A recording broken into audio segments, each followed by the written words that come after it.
Seja bem-vindo ao Projeto Bíblia em 365 dias. Hoje é o dia 3 de 365. Neste vídeo, vamos ouvir a leitura de Gênesis capítulos 38 a 40 e, ao final, orar conforme a palavra de Deus.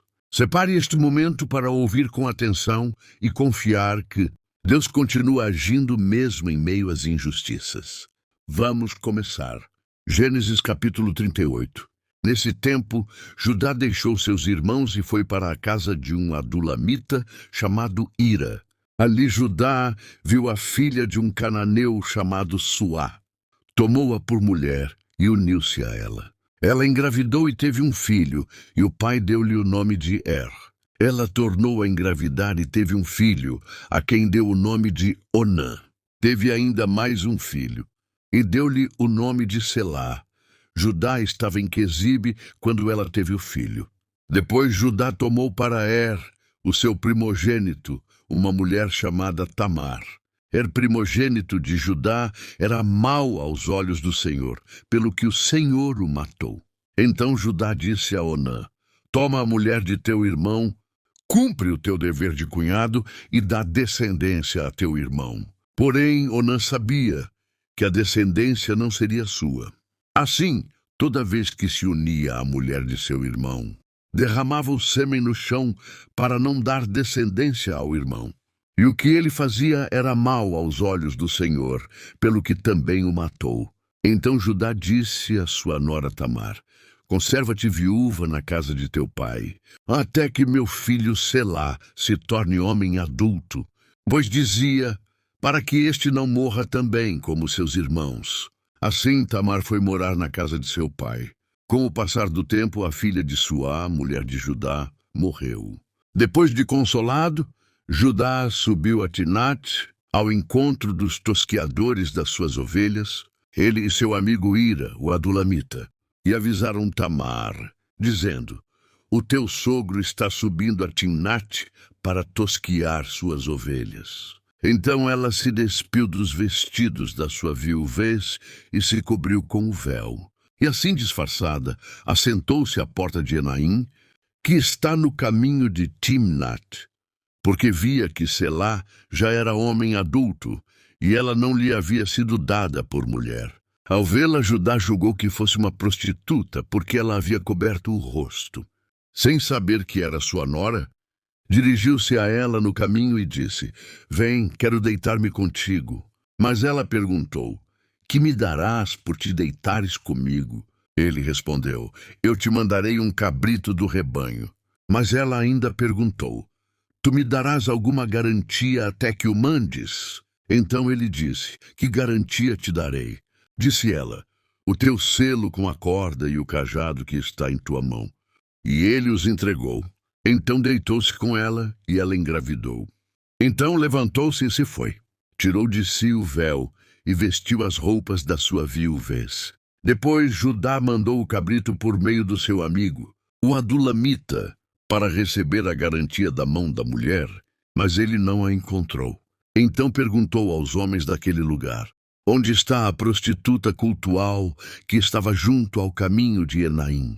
E disseram: aqui não esteve nenhuma prostituta cultual. Ele voltou a Judá e disse: não a encontrei. E também os homens daquele lugar disseram: aqui não esteve nenhuma prostituta cultual. Então Judá disse: que ela fique com a garantia, para que não sejamos envergonhados.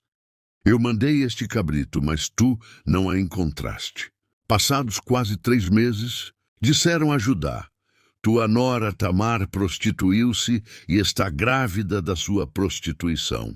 Então Judá disse: levai-a para fora e seja ela queimada.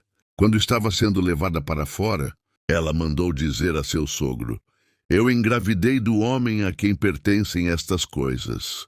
E disse mais: peço-te que reconheças de quem são o selo com o cordão e o cajado. Judá os reconheceu e disse: ela é mais justa do que eu, porque não lhe entreguei meu filho Selá, e nunca mais a conheceu intimamente. Sucedeu que no tempo de dar à luz, havia gêmeos em seu ventre. E quando deu à luz, um pôs a mão para fora, E a parteira tomou um fio vermelho e o amarrou em sua mão, dizendo: Este saiu primeiro. Mas ele recolheu a mão, e então seu irmão saiu. Pelo que ela disse: Como rompeste saída? Por isso foi chamado Perez. Depois saiu o irmão, trazendo na mão o fio vermelho, e foi chamado Zerá. Gênesis capítulo 39. José foi levado ao Egito, e Potifar, oficial do faraó, capitão da guarda egípcio, comprou-o dos ismaelitas que o haviam levado para lá. Mas o Senhor estava com José, e ele tornou-se próspero, e passou a morar na casa do seu senhor, o egípcio. E o seu senhor viu que Deus estava com ele, e fazia prosperar em sua mão tudo quanto ele empreendia. Por isso, José achou favor aos olhos dele e tornou-se seu assessor, de modo que ele o fez mordomo da sua casa e entregou em suas mãos tudo o que possuía. Desde que o colocou como mordomo de sua casa e de todos os seus bens, o Senhor abençoou a casa do egípcio por amor de José. E a bênção do Senhor estava sobre todos os seus bens, tanto na casa como no campo. Potifar deixou tudo nas mãos de José, de tal modo que não se preocupava com o que estava sob os cuidados dele, mas somente com a sua comida. José era belo de porte e de rosto. E aconteceu depois dessas coisas que a mulher do seu senhor pôs os olhos em José e lhe disse: Deita-te comigo. Mas ele se recusou e disse à mulher do seu senhor: O meu senhor não se preocupa com o que está sob os meus cuidados na sua casa. Entregou em minhas mãos tudo o que tem. Ninguém é superior a mim nesta casa. Ele não me negou nada, a não ser a ti, porque és a mulher dele. Como poderia eu cometer este grande mal e pecar contra Deus? Entretanto, ela insistia com José dia após dia. Ele, porém, não lhe dava ouvidos para se deitar com ela, nem para estar com ela. Mas certo dia, sucedeu que ele entrou na casa para fazer o seu serviço, e nenhum dos homens da casa estava lá dentro. Então ela, pegando-o pela capa, lhe disse: Deita-te comigo. Mas ele, deixando a capa na mão dela, saiu e correu para fora. Quando ela viu que ele havia deixado a capa na sua mão, fugindo, chamou os homens de sua casa e disse-lhes: Vede, meu marido trouxe-nos um hebreu para nos insultar. Ele tentou deitar-se comigo, mas eu gritei. Quando ele ouviu que eu havia levantado a voz e começado a gritar, deixou aqui a sua capa e saiu, fugindo para fora. Ela guardou a capa consigo até que o senhor dele voltasse para casa. Então lhe repetiu as mesmas palavras. O servo hebreu que nos trouxeste aproximou-se de mim para insultar-me, mas quando levantei a voz e gritei, ele deixou comigo a capa e fugiu. Ouvindo o seu senhor as palavras que sua mulher lhe havia contado, teu servo me fez assim, a sua ira se acendeu. Então o senhor de José o tomou e o lançou no cárcere, no lugar em que os presos do rei estavam encarcerados. E ali ele ficou. O Senhor, porém, estava com José, estendendo sobre ele a sua bondade e dando-lhe favor aos olhos do carcereiro, o qual entregou nas mãos de José todos os presos que estavam no cárcere. E José era quem comandava tudo o que se fazia ali. E o carcereiro não se preocupava com coisa alguma que estava nas mãos de José, pois o Senhor estava com ele, fazendo prosperar tudo quanto ele empreendia. Gênesis capítulo 40. Depois dessas coisas, o copeiro do rei do Egito e o seu padeiro cometeram uma ofensa contra o seu senhor, o rei do Egito. Por causa disso, o faraó indignou-se contra seus 2 oficiais, contra o copeiro-chefe e contra o padeiro-chefe, e mandou detê-los na casa do capitão da guarda, no cárcere onde José estava preso. E o capitão da guarda colocou-os a cargo de José para que os servisse. Assim, ficaram algum tempo detidos. Aconteceu que o copeiro e o padeiro do rei do Egito, que estavam presos no cárcere, tiveram um sonho na mesma noite, cada um o seu sonho, cada sonho com a sua interpretação. Quando José foi até eles pela manhã, viu que estavam perturbados. Então perguntou a esses oficiais do faraó, que com ele estavam no cárcere da casa de seu senhor: por que o vosso semblante está tão triste hoje?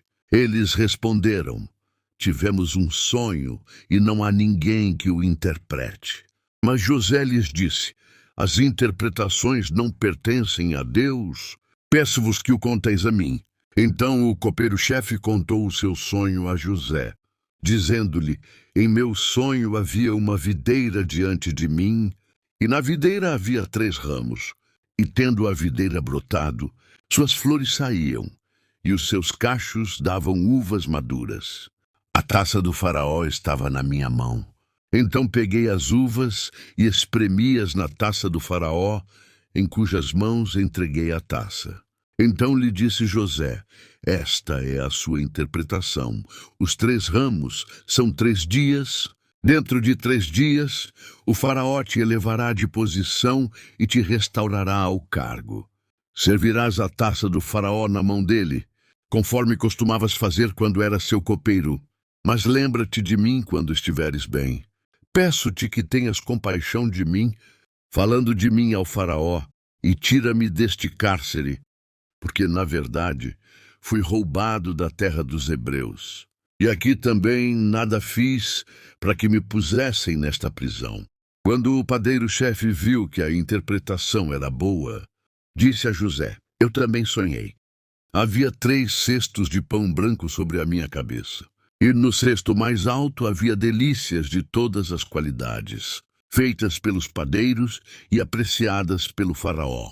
E as aves os comiam do cesto que estava sobre a minha cabeça. Então José respondeu: esta é a interpretação do sonho. Os 3 cestos são 3 dias. Dentro de 3 dias o faraó irá cortar a tua cabeça, te pendurará num madeiro e as aves comerão a tua carne. E aconteceu que no 3º dia, aniversário do faraó, este deu um banquete a todos os seus subordinados. E no meio dos subordinados restaurou a posição do copeiro-chefe e do padeiro-chefe. E restaurou o copeiro-chefe ao seu cargo de copeiro, e este voltou a servir a taça na mão do faraó. Mas enforcou o padeiro-chefe, a exemplo do que José lhes havia interpretado. O copeiro-chefe, porém, não se lembrou de José. Pelo contrário, esqueceu-se dele. Amém. Essa é a porção da palavra de Deus para o dia de hoje. Vamos orar? Senhor, meu Deus e Pai, hoje eu coloco diante de Ti o meu coração. Mesmo quando não me sinto compreendido, quando a injustiça parece vencer e quando o caminho se torna pesado, eu escolho permanecer fiel a Ti. Pai, guarda o meu caráter, sustenta minhas escolhas e fortalece minha integridade diante de Ti. Ajuda-me a não negociar princípios, mesmo quando isso me custar caro. Ensina-me a confiar que o Senhor está comigo, mesmo nos lugares de espera, mesmo quando as portas parecem fechadas. Que a minha vida glorifique o Teu nome em todo o tempo e que eu descanse na certeza de que Tu governas todas as coisas. Eu confio em Ti. Em nome do Senhor Jesus Cristo. Amém.